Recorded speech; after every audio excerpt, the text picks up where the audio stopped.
Hi friends, in this video I'm going to share the top 3 strategies that we use to boost customers' scores over 100 points within 30 days. This has worked extremely well for us and I hope it does the same for you. Let's go straight into these categories. All right, so let's talk a little bit about credit scores for a minute. You don't only have one credit score. You'll hear me say this multiple times. You have over 100 different scores. You have auto loan scores, mortgage scores, credit card scores. You have all of these scores and you always have to keep that in mind. What I'm going to be sharing today is going to be applicable to all scores, but specifically we're going to talk about mortgage scores. And at the end of this video, I am going to add a separate video where you're able to learn a little bit more about these scores. So let's jump right into what are these 3 categories that we use? Well, these categories actually has been defined by FICO. FICO is the company that generates over 90% of the scores that are used in the industry here in the US and in other parts of the world. And there are 3 specific categories that account for 80% of your credit scores. Category number 1 is your utilization rate. Category number 2 is your payment history.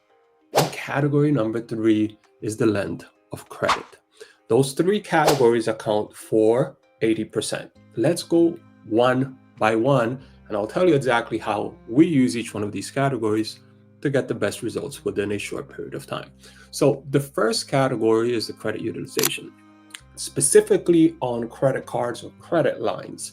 We're going to dive into a little myth here. The myth is on credit cards that 30% is a great number for you to keep and for you to boost your credit score and for you to have the highest credit score around. No, it's not. 30% myth has been like going on for years, and banks are one of the top, I think, producers of this myth, because to them, it's okay sometimes. They will approve you many times with a 30% utilization rate. And all that means is if you have a credit card for $1,000 limit and you're keeping a balance from month to month of 30%, $300, then you're good to go. Well, the banks, many times, they will be fine with that because they obviously earn interest and it keeps them pretty safe at that level. However, if you want the highest credit score for your specific credit profile, then you have to understand that the top scores out there, the people who have the top scores, according to FICO, have their balances below 7% of that credit limit. So you want a utilization below 7%. Preferably if you pay off your card in full every month and you stay out of that debt. However, if you keep a utilization below 7% and you're in the middle of, let's say, going to buy a house, you actually get some extra brownie points. So let's say you have 3 credit cards and you keep a utilization rate on one of those cards below 7%, the system will actually give you some extra points. We've seen 5 to 10 points depending on the credit profile. So this is very important. Get out of that 30% myth, stay below 7%. And if you're not immediately buying a house and you don't immediately need your credit score, then just pay off your bill in full every single month. Pay off that statement balance, make sure that balance reports accurately to the credit bureaus, and you're squared away. So that's the first thing that you always want to do before you start looking at other things. Look at your utilization rate across your credit cards, and the system is looking at each individual card or credit line, and then it's also then looking at the overall picture of all of the cards. So it's looking at individual and then it looks at the sum. When it comes to HELOCs, home equity lines of credits, depending on the credit score, it treats it a little bit different. That's for a separate video. But in general, credit cards, credit lines, keep them below 7% and you're good to go. That alone, by the way, with a good payment history can boost your score easily over 100 points. We've had customers that are in the 500s where they pay off every single card and bingo, next thing you know, they're into the high 7s and many of them even exceed excellent credits, 740 and above. So that alone can help you get there. Now, let's go into number 2. Number 2 is payment history. Payment history accounts for 35% of your credit score. 35%, that's a huge number. And what we want to always remember with payment history is that any collection account or charge off that happens within a 2-year period impacts your score the most. So if you have a collection or you have a charge off account, you want to strategically work on those that are within a 24-month period. Yeah, because those are the ones that are having a heavier impact on your score. The rest are certainly dependent on the age of the accounts, can have an impact. However, the ones that are recent are the ones that will give you more points for your negotiations or for removing them. So let's talk about negotiations and let's talk about removing them. Collection accounts. What you want to do is, if you have a collection account that's actually yours and that you verified and that you know is yours, if you want that increase within a 30 to 45 day period, you can actually negotiate with the collector. It's a simple negotiation, and you tell them, look, I am going to pay you X. You typically can reduce that bill 30, 50 to 70%, depending on the age of the account and depending on the collector. And what happens is, what you want to do is you want to actually negotiate for that account to come off your credit. You don't only want to negotiate to pay it off. This is very important. If you negotiate an account, you want the collector to agree to delete it, not update it, to delete it from your credit. Many collectors will do this. Some has it as a policy that they don't, and there's still steps that you can follow to ultimately get it deleted off your credit.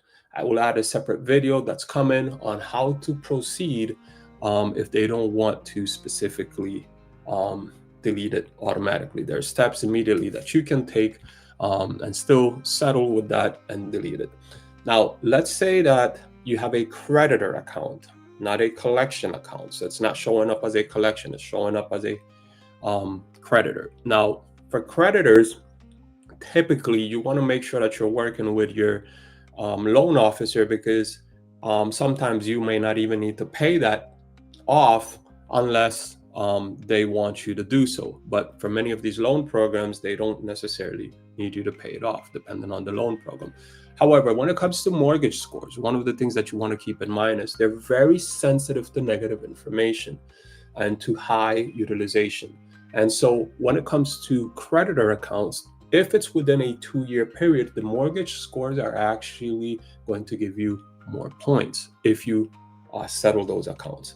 And what you want to be careful of here is that if you're going to negotiate it, you don't want to get into this dispute method immediately with the creditor, because that may impact your score, and your loan officer should know about this. Any disputes tend to give some trouble sometimes, depending on the loan that you're looking at.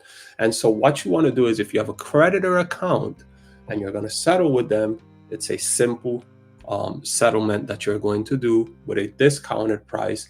And then you want to make sure that that account shows as updated on your credit profile. When it changes from charge off to past due, any of those statuses to updated, your score actually is going to move up. Your mortgage score, that is, if you're buying a house. And so those are the two categories that you always want to really watch out when you're talking specifically about payment history. Again, that's 35% of your credit. So you want to work on anything within a 2-year period. You either get it deleted or you get it updated. All right, let's talk about category number 3, the length of your credit history.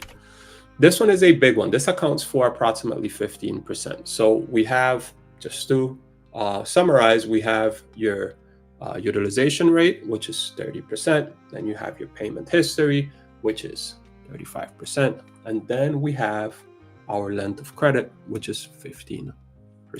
Those three account for 80%. The length of credit history is simply how long you've had those accounts open. And when it comes to the mortgage scores are one of the oldest scores out there that are still being used in the industry. FICO generates new scoring models every few years, and then they sell these models to the companies such as Bank of America, Discover, etc. And these companies adopt these models. So when it comes to the mortgage industry, the scores they're using are actually pretty old, and apparently maybe in the few years from now they're going to be updating those scores. Now, the good news is with those mortgage scores, you can actually add yourself as an authorized user with some specific things that you have to keep in mind. And if you add yourself as an authorized user to a really good card, you actually can see a really nice boost in your score as long as you followed the utilization rate correctly and also the payment history portion. Your utilization rate has to be below 7% in order for this to properly work, because it doesn't make sense you have credit cards maxed out and you add yourself as an authorized user, you're not going to see much of a boost in your points. However, the authorized user category, this I have to do a separate video on, because you can actually hurt your score if you don't know what you're doing when you're adding authorized user accounts. You want to add specific cards with specific age, with specific credit limits, depending on your credit profile. And everybody's profile is a little bit different. Some people just think I'm going to just add a card and it's going to go up. No, if you add a card, you can actually sometimes bring it down, because not all companies report the history as you would like it to be reported. And then the other problem is your credit profile has to definitely be in order for this to properly work. But once you have all these things positioned correctly, an authorized user can actually help you gain a lot of points if the account is correct and if your credit profile is correct. So those are the three categories that we typically will look at in order to boost someone's score over 100 points. And we have done this successfully for hundreds of customers. And I know that if you follow these specific steps and you look at your own credit, you will be able to do the same. All right, my friends, I hope this has been a blessing to you. Please share this video, please subscribe, and I'll see you in the next video. Ciao.